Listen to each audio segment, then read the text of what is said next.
my brother Rich. For those of you... solitary woo. There's nobody else likes me in here. Well, for those of you who haven't figured it out yet, he's my twin brother. No. Special thanks to him for organising my stag do in Edinburgh. Really good fun. I don't think they were quite prepared for 12 Bristolians dressed as ninjas, and they didn't let us in anywhere. But, I think I got off lightly, although we did go whitewater rafting, and a river in Scotland in February was bloody cold, and I got thrown in a lot. So yeah, that was good. I'll hand you over to Rich for the best man speech. Just to let you know that wit was never a strong point. So if you can humour him for the next 10 minutes, that would be really great.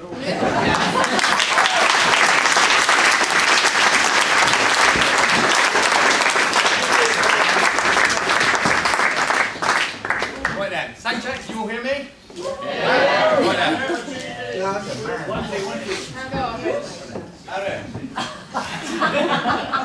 Right then. Fornication. Sorry, fornication. It is. It's great to have so many family and friends here. I was about to say, for those of you who don't know me, I am Rich, I'm the best man. However, having just witnessed my brother and Alex get married, I have actually been congratulated twice on marriage. One by my auntie and one by my cousin's partner. And also, Alex has successfully introduced her brother to my brother as me. Apparently, these badges mean absolutely nothing. For future reference, I'm the one with a bit of beard, and I have a green badge.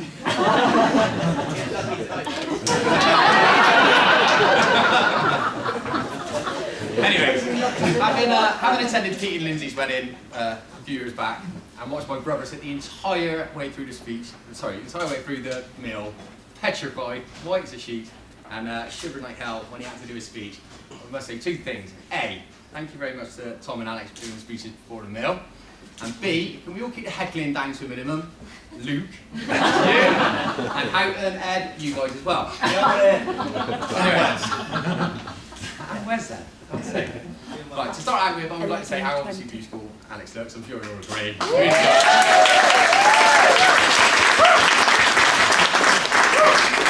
Also, Philippa, very much you.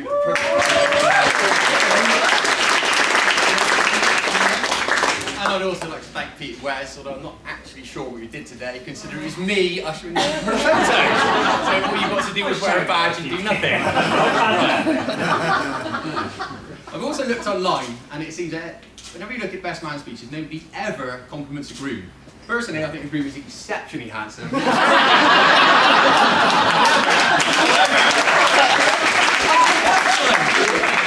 was about to say, if there was a version of him which had a slightly smaller head, it'd be even better, wouldn't it?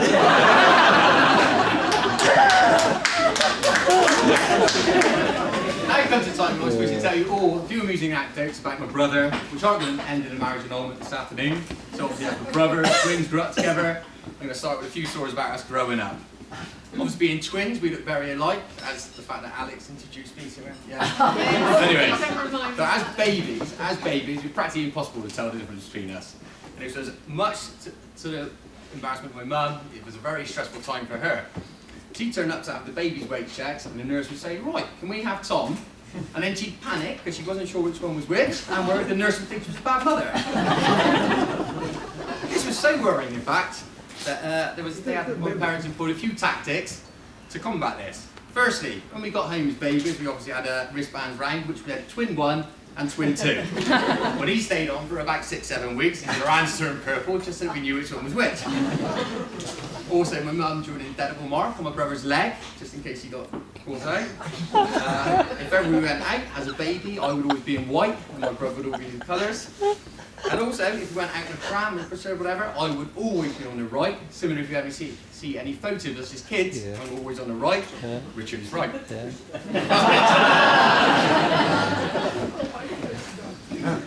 Apparently, Dad could always tell us apart as babies by the way our ears stick out. If Mum wasn't sure, she'd simply give them to Dad. Dad would pick us up, look at our ears, whichever one had the ears sticking out further, looking like the FA Cup. Well, that was me. So So I guess if you think about it, there's a pretty real chance they could have got it wrong back then. Alex has in fact just married Richard.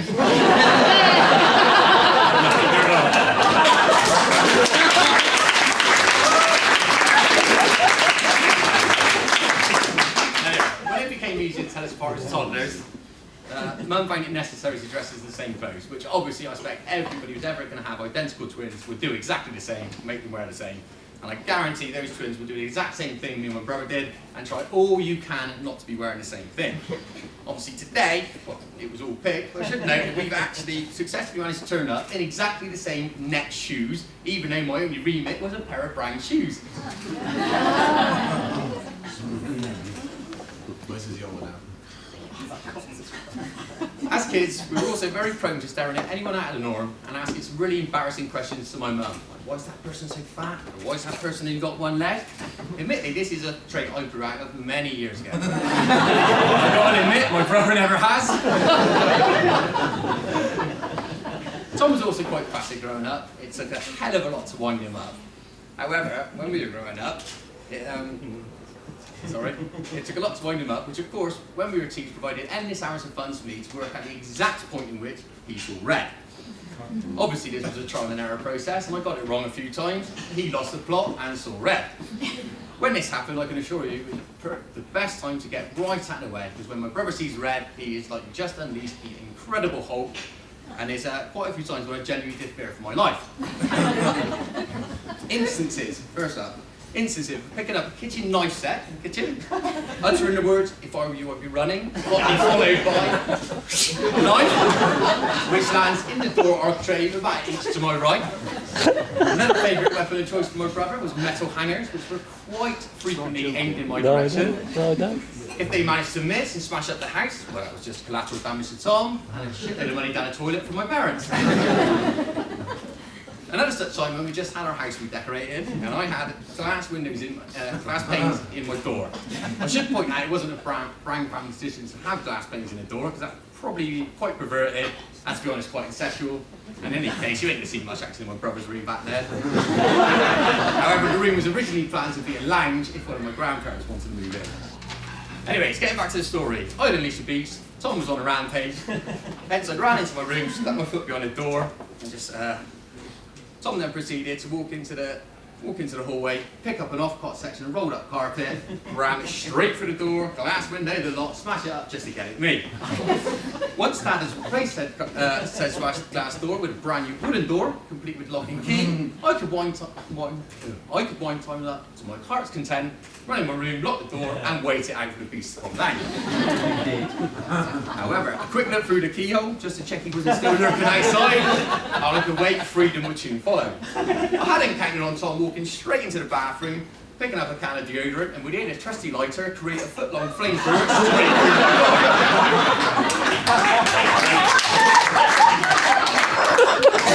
I'm not actually sure my parents you were aware of that, because I'm pretty sure we blamed it on the dog scratching the taint off the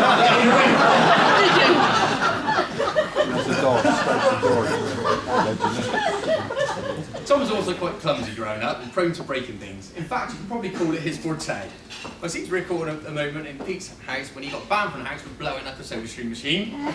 I also remember a time when Tom was messing around with a gat gun, which for those who don't know is the air pistol thing. Couldn't get it to work. Aimed it point blank in Pete's face, pulled the trigger, and yeah, Pete was about an inch away from losing one eye.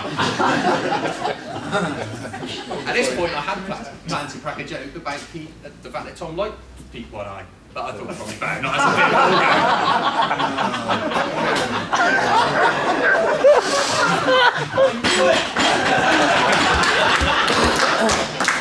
bit.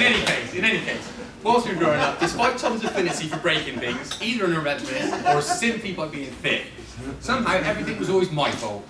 Not only did Tom blame everything which ever went wrong on me, my parents believed it bullshit too. So my adolescence was spent with, "Richard, stop picking on your brother. Richard, are you going to explain to me how this got broken? Richard, you should be looking after your brother. Richard this, and Richard that." A particular favourite of my mum's was, "Richard, stop grinding up on your brother with Wes." Hence, I always knew if I was in trouble with my parents just by the opening line. It was always, "Richard, I was in trouble." If it was Rich, I was all right. Moving on to early adult life, when my brother could be an exceptionally grumpy git, finding anything and everything he could to moan about, until such times he's had a few drinks, at which point some pretty gay behaviour would follow.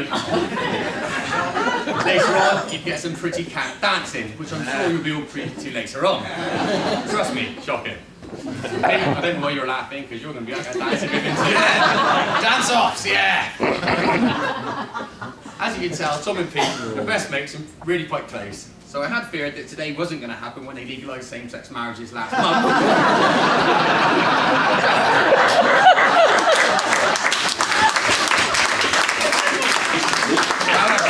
However, my parents and Tom might one day come out of the closet were finally alleviated when he brought home Alex.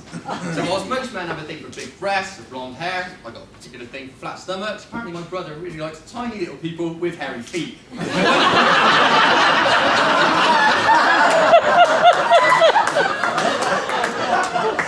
went to see The Hobbit on the opening night. It was pouring in the cinema. Come on, Alex, you didn't think you'd get a whole speech for not a one like that. Moving on. Whilst we all know the tradition on stag or hen days is to ask a few questions of the future spouse and ask the stag those same questions when you're away. When I had asked those questions about Alex, got the answers, admittedly I completely forgot to ask Tom them whilst we were away, aka worst best man. However, I've still got a few of those said questions, so then you want to see them later on. I won't announce them whilst both sets of parents are listening. However, one thing I would like to tell you all is Alex's shouldn't but would celebrity crush, Dick Van Dyke. I ain't got to say any more than that, have you? Dick Van Dyke. Yeah. Anyway, all jokes aside, long gone are the days when my brother was a moaning grumpy git, and I believe this is only thanks to Alex. You really do bring out the best in him. And for someone who finds the act of passing wind hilarious, luckily for you, you found somebody whose middle name might as well be flatulent. You know, often people ask me, do we have any of those weird twin things, like can we feel what each other is feeling, or do we know when the other is hurt? But to be honest, not really. However, I do always know when he's turned on. And trust me, when you're walking around Tesco and all of a sudden you've got a trouser temple going on, solid, Tom and Alex are at it again.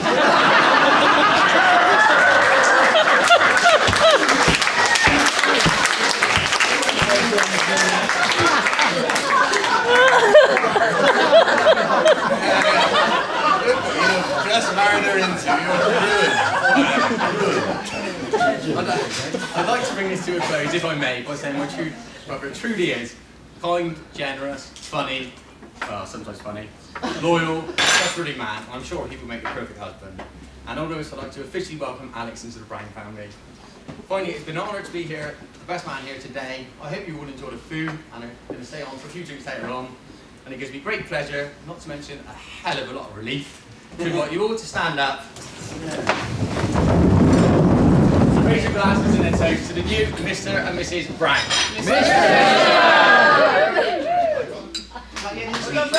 That's it, done. 22 minutes.